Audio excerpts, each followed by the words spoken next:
Problem ఏంటంటే diabetes ఉన్నప్పుడు బాగా సివియర్ డయాబెటీస్, పూర్లీ కంట్రోల్ డయాబెటీస్లో ఉన్నప్పుడు స్మాల్ నర్వ్స్ ఆ పెయిన్ క్యారింగ్ సెన్సేషన్ ఎబిలిటీ పోతుందన్నమాట వాడికి. దాంతో వాళ్ళకి సిమ్టమ్స్ తెలవకపోవచ్చు.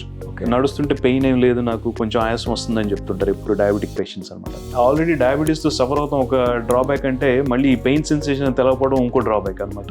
దానివల్ల ఏమవుతుందంటే they present very late with heart disease. మీరు చూసినట్టయితే డయాబెటిక్ పేషెంట్స్ని మనం యాంజియోగ్రామ్ చేస్తే మల్టిపుల్ బ్లాక్స్ ఉంటాయి ఎప్పుడు వాళ్ళకి.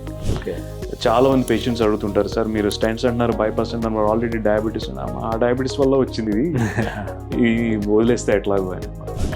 సో అది ఇంకో డ్రాబ్యాక్ అనమాట. సో ఐ థింక్ డయాబెటీస్ ఉన్న వాళ్ళకి ఏంటంటే మనం హైట్ అండ్ అవేర్నెస్, కొంచెం ఎక్స్ట్రా ఎఫర్ట్ పెట్టి స్క్రీనింగ్ చేయాలి.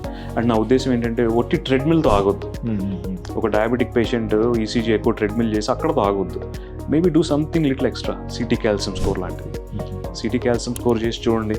City calcium score is a surrogate for coronary artery disease. అది కూడా 100,000 వేలలోకి వెళ్ళిపోయింది అనుకోండి, సివియర్ డిసీజ్ ఉండే అవకాశం చాలా ఎక్కువ కదా. సో ఎర్లీగా ఐడెంటిఫై చేయొచ్చు వాళ్ళు.